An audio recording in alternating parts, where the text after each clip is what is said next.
Dans un épisode de Brut, j'ai recommandé la biographie de Michael Jordan. Pourquoi? Tout simplement parce que Michael Jordan est pour moi un exemple de réussite malgré de nombreux échecs. Il y a d'ailleurs une citation très célèbre de lui qui dit qu'il a raté près de 9000 tirs, perdu près de 300 matchs, je ne me souviens plus exactement de la citation en détail, et à la fin il conclut « c'est parce que j'ai autant échoué que j'ai réussi ». Et c'est vrai que souvent, ceux qui réussissent, ce sont ceux qui ont échoué le plus. Il ne faut pas oublier que l'échec n'est jamais définitif, tout comme le succès, comme la réussite.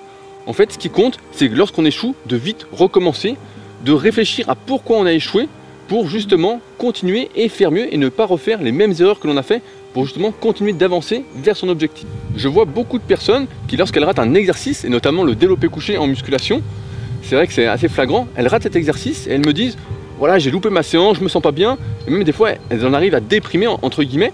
Alors pourquoi on en arriverait à déprimer d'un seul échec quand Michael Jordan a loupé plus de 9000 tirs par exemple? Il faut savoir relativiser et se dire que justement cet échec va nous permettre de réfléchir à ce qui s'est passé et pourquoi ça s'est passé. Trouver les causes pour justement ne plus subir les conséquences et adapter progressivement son entraînement ou son plan de vie par rapport à ses objectifs, que ce soit dans n'importe quel domaine. L'important, c'est de ne pas se focaliser sur l'échec qui vient de se produire, sur le fait d'avoir échoué. Il m'arrive, tout comme toi, de louper certaines répétitions, de louper certains entraînements, malgré le fait que je cycle mes entraînements, je cycle ma progression. C'est quelque chose que j'explique notamment dans mon DVD. Il est important de programmer, d'avoir un plan pour arriver à son objectif. Et avant cela, évidemment, il faut déterminer un objectif. Pour cela, je te renvoie directement à ma vidéo que j'avais fait avec Arnaud sur le sujet, si tu ne sais pas encore ce que tu veux, parce que c'est à partir de là que tu vas savoir ce que tu dois faire, quel plan tu dois mettre en place. Mais dans ce plan, il peut t'arriver d'échouer, de faire des petites erreurs.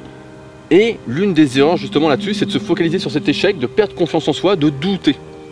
Alors que tu n'as pas à douter, cet échec va te permettre de devenir meilleur, va te permettre de réfléchir. J'en reviens souvent là-dessus, c'est si tu réussis sans jamais avoir échoué, pour moi c'est moins intéressant que le fait d'avoir réussi malgré de nombreux échecs. Tu auras plus appris en ayant échoué une multitude de fois, même si je ne souhaite pas d'échouer une multitude de fois, mais c'est ce qui va se passer, tout le monde fait des erreurs, tout le monde fait des petits échecs, échoue de temps en temps, pour au final mieux réussir. Si tout réussissait d'un coup, bah là je te dirais que tu as une sacrée chance, même avec le meilleur plan du monde, ça n'arrive pas, parce que tout n'est pas prévisible, il y a toujours une petite part de hasard, malheureusement ou heureusement, qui va nous permettre justement de devenir plus sage, entre guillemets, d'apprendre, d'enrichir nos connaissances, d'enrichir nos compétences, et donc de devenir meilleur, aussi bien physiquement, si on parle de musculation, mais aussi intellectuellement, psychologiquement, etc.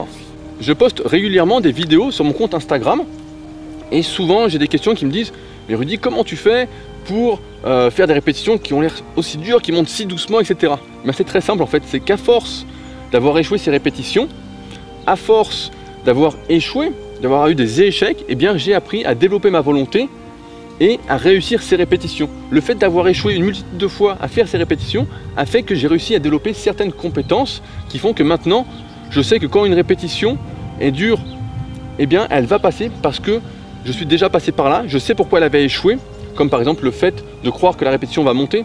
C'est très simple, hein, si tu fais une répétition et puis tu te dis tiens je sens qu'elle va pas passer, etc. avant de la faire, bah, tu as très peu de chances qu'elle passe, alors qu'à l'inverse, bah, si tu y crois vraiment énormément, que tu dis elle va passer, et quand c'est dur, tu y crois, tu sais qu'elle va passer et tout, vraiment tu développes ce sens, cette volonté, eh bien il y a 99,9% de chances qu'elle passe, parce que tu es convaincu qu'elle va passer.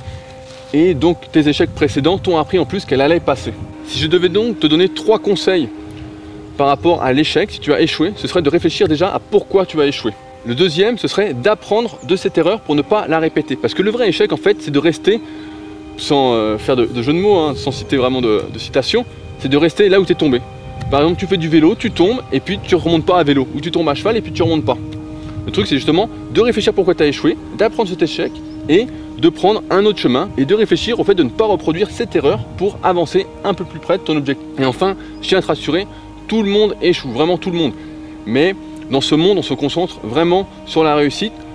Très peu parlent de leurs échecs, très peu parlent de leurs erreurs. On se concentre vraiment sur le fait qu'ils ont réussi, qu'ils sont arrivés là, etc.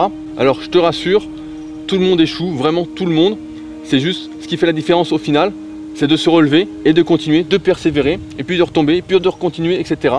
Ça permet de se former, d'apprendre, et donc au final de mieux progresser sur le moyen et sur le long terme.